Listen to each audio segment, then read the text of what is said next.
Khan, Shalom to the elect of the nation of Israel. Kal Halal, La Yahweh, Bahasham, Yahushai, Bahasham, Rechaha Kodash. Double honor to the elder apostles, the elder bishops, and the elders of the great millstone, GMS, who rule and teach Yasha Allah well through the Spirit, leading the flocks by example. Peace, blessings, and salutations to the Bayath Shah Dawadah, which is the house of David, beginning with the 144,000, the governing body. Adawan Rakazah, that is to say, Lord willing. So, Lord willing, this lesson is edifying. So, yeah, man, we're not in a time of peace. We are indeed in a time of war.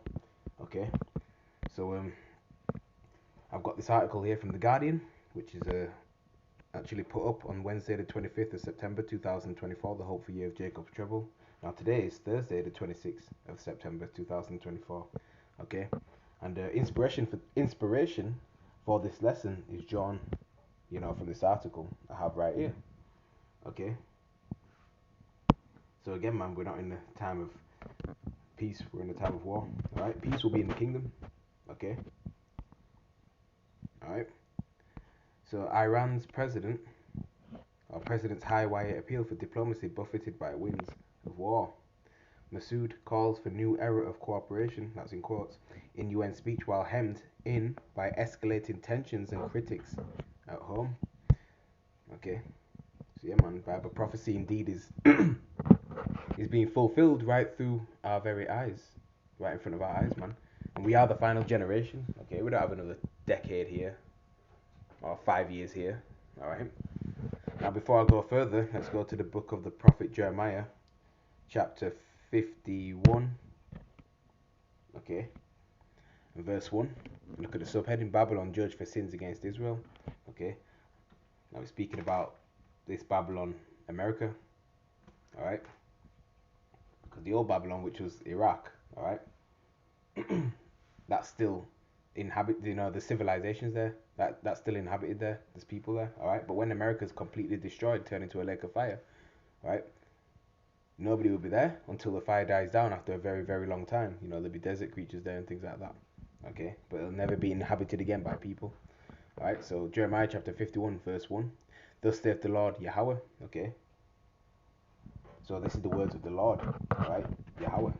Okay, we're not coming up with this, right? We're not, making this up, right? This is indeed in the scriptures, right? So it reads, thus saith Ha'adawan Yahweh, behold, I will raise up against Babylon, right, America, and against them that dwell in the midst of them that rise up against me a destroying wind. Okay. So yeah. So Babylon, America, man. Alright, that destroying wind is going into the thermonuclear destruction by way of intercontinental ballistic missiles, man.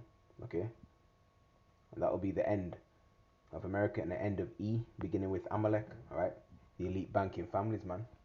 Alright, their rulership is coming to an end. Alright, and they will be taken out of power. Okay, again, these are not our words, these are words of the Lord. Okay, that was written down thousands of years ago, all right, by his holy prophets, by his men. Okay, let's go to Revelation chapter 18 and verse 1. Babylon is fallen. It says, and after these things I saw another angel come down from heaven, having great power, and the earth was lightened with his glory. And he cried mightily with a strong voice, saying, Babylon the great is fallen, and is become the habitation of devils, and the hold of every foul spirit, and the cage of every unclean and hateful bird. Right, so that's that precept. Okay. So that destroying wind will blow across the entire landmass of the United States. Okay. Engulfing it into flames. So only the elect is gonna make it out of Babylon the Great. Alright? Because the majority of the elect, the bulk of them are in America. Alright? Everybody else in that land will be decimated. Okay? So it's going to be turned into a lake of fire, man. Alright? Let's go back to Jeremiah chapter 51 again. Read verse 2. Okay?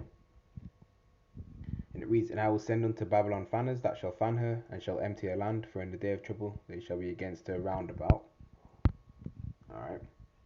when you go into the Hebrew word roundabout, okay, it's Strong's H5439 concordance, and it's a sababyab. All right, goes into places roundabout, circuit, roundabout, in a circuit, roundabout, from every side, on every side to compass about them, circuits roundabout us. Okay, so you can have, nations such as North Korea, China, Russia. Okay, are gonna launch missiles against America, and even America's own allies will turn against her. Okay, so all these missiles are gonna come, from all over the world. They're gonna be launched into America, and America's gonna get some off too. Okay, but America's gonna be completely annihilated, man. Okay, and also we know what's coming. Jacob's trouble. All right, that's on its way. If we go back to the article,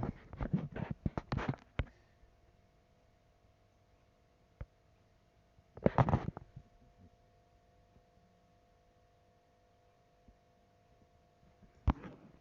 says, on his first visit to the US, Persia's new president has spoken of a new era of cooperation with the West. It is an offer that intrigued diplomats but left them struck by the constraints, ideological, internal, and geopolitical, standing in the way of a substantive change in relations. Okay, Massoud came to New York for his first UN General Assembly since his election, asking the West to look at Iran again, largely by challenging the double standards that led to its silence about the massacres in Gaza. He has insisted Israel and the US, not Tehran, which is the capital of Iran, were the region's troublemakers. Okay, and the days of diplomacy is coming to an end, man. All right, that is certainly coming to an end. We'll get the definition of the word diplomacy. All right. This is the Oxford Dictionary definition of the word diplomacy. Diplomacy. All right. The profession, this is the noun, the profession, activity, or skill of managing international relations, typically by a country's representatives abroad. Right, the art of dealing with people in a sensitive and tactful way. Right, mainly focusing on the first definition, the profession, activity, or skill of managing international relations, typically by a country's representatives abroad. And that's declining for America, man. Okay, certainly declining. Okay, America's influences over these nations is major. Right, their hegemony is going down. Comes from the French word, the origin. All right, when you look at the etymology of the word, it comes from the French word diplomatique. All right, and the next French word diplomatie. Right, aristocracy, diplomacy. All right.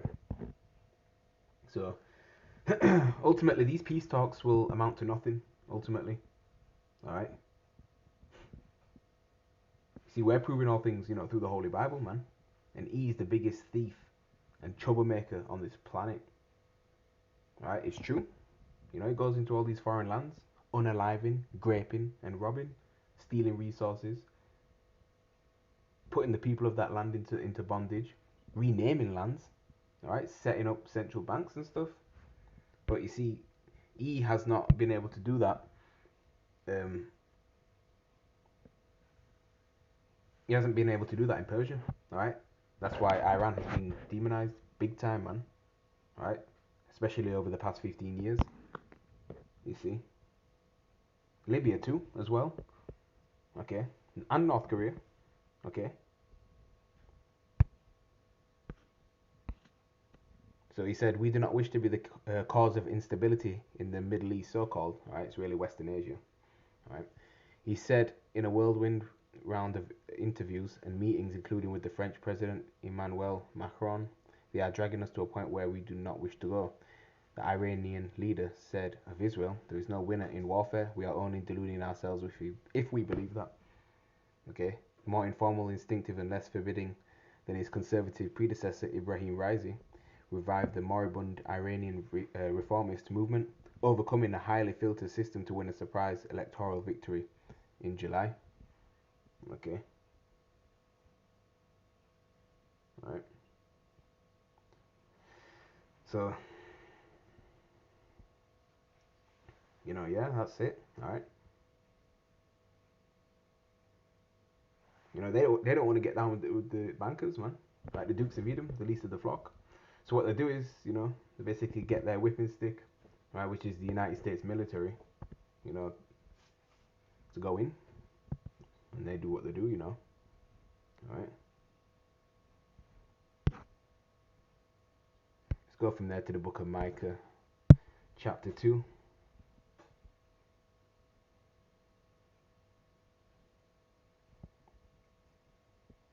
Verse 1.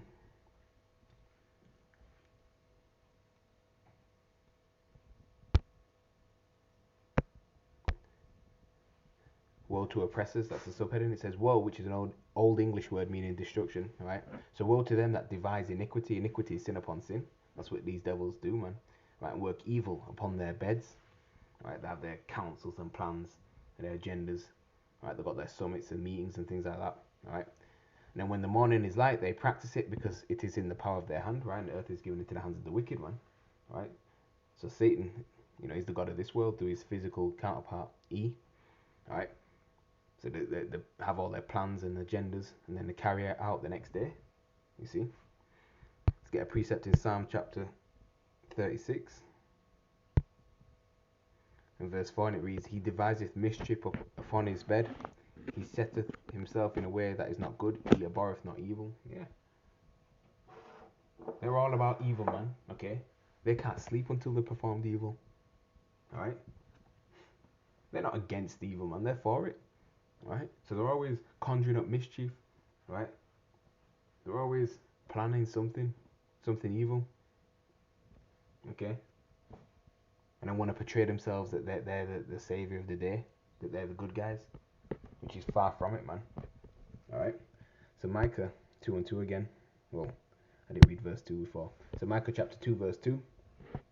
And it reads, And they covet fields and take them by violence and houses and take them away. So they oppress a man and his house, even a man and his heritage.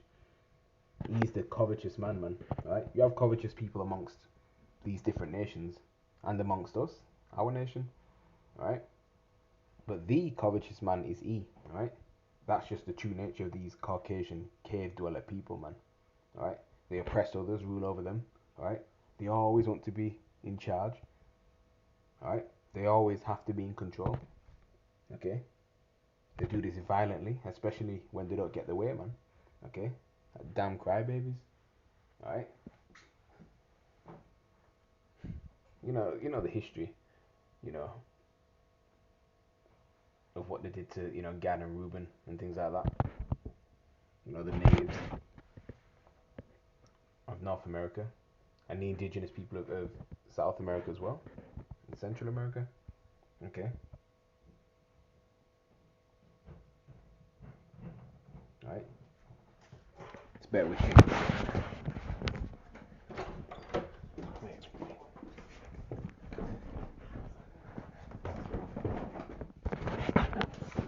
Just bear with me.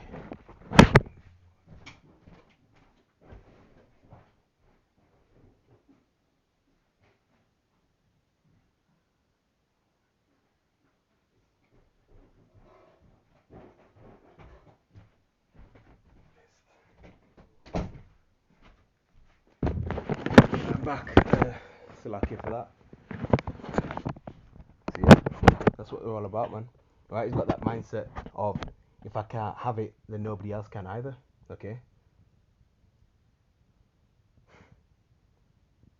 They steal other people's identities and heritage. They call themselves the Greeks and the Romans, right?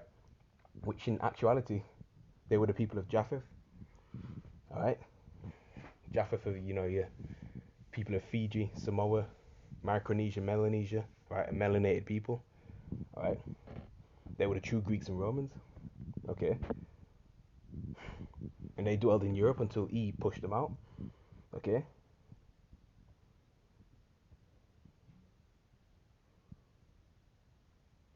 They even call themselves Jews or Jewish, which Jewish is incorrect, right? Because you're either a Jew or not, right? The suffix ish, is like pertaining to, like acting like. So if someone's if you got this male that's acting girlish, doesn't mean that they're a girl. They're just behaving in the way of a girl or behaving like one. All right. So these devils are, acting as if they're the chosen people of the Lord. Okay. So they steal our heritage, man, and ways. Okay. He's subjugated our people. All right. The Lord's chosen you so-called blacks, Latinos, and Native Americans. All right. You Israelites. Okay. So yeah. We gotten our real heritage back, through the spirit and power of Yahweh Shem Shai, which is Bible prophecy. All right.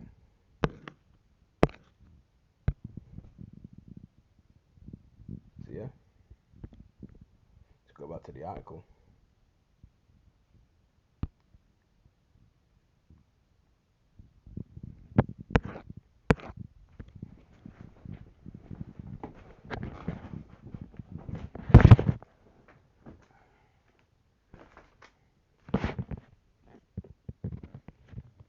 In his first 2 months in office, he has tried to pick his way through a polarized system. All right, insisting Persia will only thrive if it is cohesive and he acts through consensus. He frequently trades on his personal integrity and modesty, his own life story, that of a heart surgeon and father who raised his children alone after he lost his wife in a car accident many years ago, is unusual. He has frequently said he will resign if he feels he is not having any impact reforming his country. He came to New York with a stripped down delegation of 12, including 2 veteran diplomats who signed the nuclear deal with the West in 2015, Javad Zarif and Abbas Araghchi. Yet at home he faces an army of conservative critics ready to pounce on any mistake, like admission of Iran's weakness, or, above all, any sign of softness to Israel. Some of these critics have not reconciled themselves to their defeat and believe they are aligned with the 85-year-old uncompromising Supreme Leader Ali Khamenei. It was notable at the outset of his UN speech that Pezeshkian asserted his personal mandate, saying, "I entered the election campaign with a program based on reforms, national unity, constructive interaction with the world, and economic development, and I managed to gain the trust of my compatriots at the polls." All right. He also has a battle to counter the West distrust. All right. Behnam Ben Taleblu from the Foundation for Defense of Democracies dismissed him as offering a change of style, not substance. He's proof that the Islamic Republic is hoping to dupe the world by merely putting lipstick on a pig. Yeah. Okay. Ultimately, man, Amalek is drawing these nations out for this war, World War III, which will be fought in the Valley of Yehoshaphat, the Valley of the Heavenly Father's decision, man. Right? As well as in other places around the globe. Right? But the main focal point will be in the Levant, right? The so-called Middle East region. Right? Don't forget, World War III is also coming to America. Right? No matter how clueless you people are, you Babylonians are, man. Right? It's coming to the US whether you like it or not. Okay? This is prophecy once again. Okay? You see, this sly, cunning, tricky devil E has utilized the media and entertainment, right, and bread and circuses, these sports and stuff like that, very well to captivate the minds, right, of our people, the majority of our people, and you 2/3 of our nation in the land of Mystery Babylon the Great, man. Okay? You see? And most of our people are scattered around the world as well. Okay? So now our people, most of them, alright, except for the hopeful elect, the blind and oblivious to the fact of, these things that are about to transpire, throughout the earth. You see? Pezeshkian's high wire act is more difficult since his message of coexistence came as Hezbollah, right? The Lebanese Shia militia Iran had helped found, is in a battle for survival, and he is facing calls from both Lebanon and within Iran to come to the militia's aid before its leadership is destroyed and the whole so-called circle of fire that it has laid around Israel is doused. At the same time, Western diplomats need his help to persuade Hezbollah to end its attacks on Israel. That the group has said it will continue until Israel agrees to an immediate and complete ceasefire in Gaza. Okay.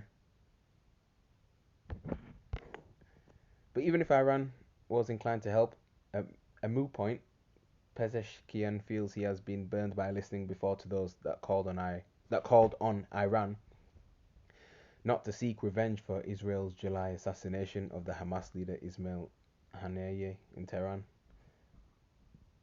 Pezeshkian recalled Iran had been urged afterwards to show restraint to avoid a wider war. Open quote, they kept telling us we are within reach of peace, perhaps in a week or so, end quote. He told a briefing of Western reporters, including The Guardian, but he said that the promised elusive peace never came. That briefing proved to be a source of controversy. Bloomberg headlined its account, Iran's president says he's prepared to ease tensions with Israel. When domestic critics said Pezeshkian's remarks were naive and a source of national shame, Iranian officials said correctly he had never said he wished to ease tensions with Israel, an entity he had accused of killing children and bombing hospitals. The Bloomberg headline was based on his quote, we're willing to put all our weapons aside so long as Israel is willing to do the same. We're not seeking to destabilize the region. The Iranian said he had been referring to weapons of mass destruction, such as Israel's nuclear bomb, and pointed out he had added, but we cannot have outside actors come in, arm one side to the teeth, and prevent the other side from having the means to defend themselves. So, hey, alright. Things are underway, well underway. Things are happening, man. Alright. Oh, and America ain't winning this third world war, neither. Okay? They're not winning it. Neither of these nations, alright? Instead, they're just being used to fulfill the will of Yahweh Shem Shai, alright? Basically, to eradicate this whole corrupt system that the so-called WHITE man has created in the earth via his NWO agenda, in which he will fail, okay? Remember, it's written within Job that the joy of a hypocrite is but for a moment, okay? So, in the kingdom of heaven, alright? Oh, that will be established forever, by the way. The kingdom of Yasha Allah, alright? The kingdom of Yahweh Shem Shai will be established forever once these heathen armies are destroyed in the valley of Yahweh Shaphat. Okay? So there'll be no more reforms, no more diplomacies, right? There's not going to be any peace brokered at the UN or summit that they have meetings at, man. No more of those things, right? And I'm referring to, like now. Of course, in the kingdom, there'll be no war, but, alright? Right now, man, there ain't gonna be no more reforms and no more diplomacies, man. There's not gonna be any more peace brokered, alright? See, because, World War III is right around the corner. We're just waiting for that MOTB, the RFID Micro CHIP, to be, globally mandated across the world. All right? That's one of the major final prophecies to take place before World War III happens, before the nukes fly off. It says, his planned formal press conference was cancelled. By the time he spoke to the UN on Tuesday, the message about whether Iran feels it can intervene to defend Hezbollah remained unclear. Naturally, blind Israeli state terrorism cannot go unanswered, he said. The responsibility for all consequences will be borne by those governments who have thwarted all global efforts to end this horrific catastrophe and have the audacity to call themselves a champion of human rights. Yeah? Yeah, man. That's it.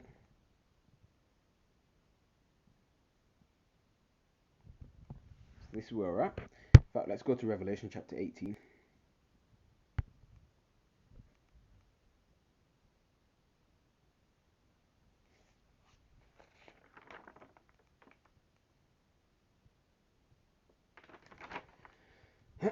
Revelation chapter 18.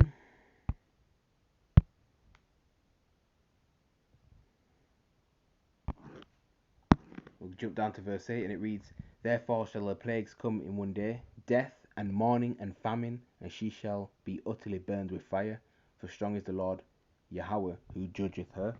Okay, that's what's coming to America: death, mourning, and famine. Okay, what you must remember is that written within the scriptures in this Bible, all right, contains lamentations, mourning, and woe. All right. When you go to the book of Ezekiel, chapter 2, let's get a precept there. In verse 10, it reads, "And he spread it before me, and it was written within and without, and there was written therein lamentations and mourning and woe." Okay. And he said that, that's not pretty things. Okay. You have to accept the sweet and the bitter. Okay. There's a lot of, destruction written throughout the scriptures. All right. That many people don't want to, deal with. Okay. That's also, why Christians, they don't want to deal with certain things in the scriptures. Okay. Most people would leave these church congregations hearing these things because they don't want to hear that. All right. Lamentations, mourning, and woe, man. Let's get the word. Let's just define the word lamentation or to lament. Because when you're mourning someone, you're mourning the death of someone, innit? You're in a sorrowful, weeping state.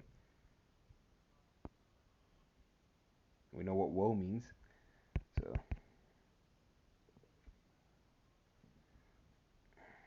let's wait for this.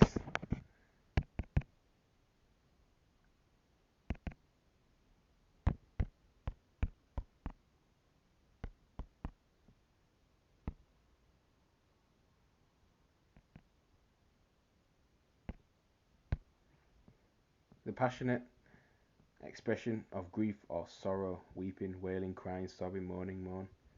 Yeah, so written all throughout the scriptures, you know. Lamentation, mourning, and woe. Alright? A lot of death, famine, pestilences. That's right, that's what the scripture talks about, man. Alright?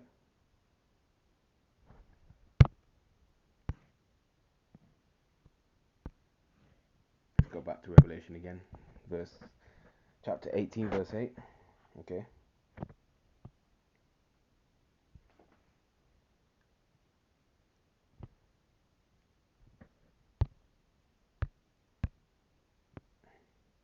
Revelation chapter 18, verse 8. Therefore shall her plagues come in one day, death and mourning and famine, and she shall be utterly burned with fire. Okay. For strong is the Lord Yahweh who judgeth her. Okay. Burned with fire. Again, those ICBM missiles, man.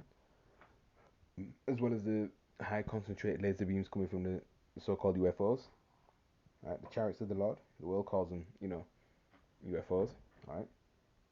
And yeah, he's the most high power, man, the ancient of days. Okay. Exodus 15 and 3, the Lord is a man of war, Yahweh is his name. Okay. Precept Jeremiah chapter 50. Precept of supporting scripture, that's what it means. Verse 34, their Redeemer is strong, the Lord Yahweh of hosts, the Lord of armies, right, is his name. He shall thoroughly plead their cause, that he may give rest to the land and disquiet the inhabitants of Babylon. Okay. Yeah. So he's getting ready to judge this whole America for its iniquity, because the sins of that place has reached unto the heavens, man. Okay. Revelation chapter 18, verse 9. Lament for Babylon. Verse 9. And the kings of the earth who have committed fornication and lived deliciously with her shall bewail her and lament for her when they shall see the smoke of her burning. Okay, so the nations are going to witness this destruction, man. Okay. Go to Jeremiah. Get another precept in Jeremiah again, chapter 50, verse 46. It reads, at the noise of the taking of Babylon, the earth is moved, and the cry is heard among the nations. You see? Yeah, the earth is going to reel to and fro like a drunkard, man. Alright? So yeah, the destruction will be televised all over the news and radios. Alright? Revelation chapter 18, verse 9. Again. And the kings of the earth who have committed fornication and lived deliciously with her shall bewail her and lament for her when they shall see the smoke of her burning. Okay? Alright? When you go further down, man, because these nations were in bed with the whore, man, deals and things like that. They're not when America's destroyed, they're not getting mad because that they love America so much. No, it's because they can't make money off her anymore. Right? Verse 10, standing afar off for the fear of her torment, saying, Alas, alas, that great city Babylon, that mighty city, all right, for in 1 hour is thy judgment come. Okay? And nations sometimes referred to as cities, right, in the scriptures. And America is that great city, man. And it'll just take the Lord 1 hour, to completely decimate Babylon the Great, America. You see? Just 1 hour. It's a short time. And the merchants of the earth shall weep and mourn over her, for no man buyeth their merchandise anymore, right? Because it'll be destroyed, verse 11.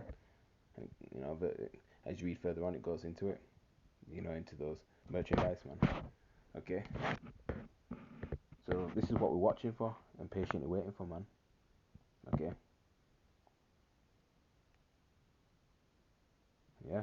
And nobody's going to be looking for this except the elect men of Yahweh Shem Yahshai, who are standing on spiritual watchtowers, right, in these last days, watching, warning, and prophesying to you Israelites to turn back, to your power. Because great wrath is coming, man. Okay? We warn you of these things that's coming. Prophesying to you as well, man. But only the elect will take heed. So, with that, I'm going to say Shalom. The water for tuning in. All praise to Yahweh Shem Yahshai, Bashem Rakak Dash. And I'll see you on the next video.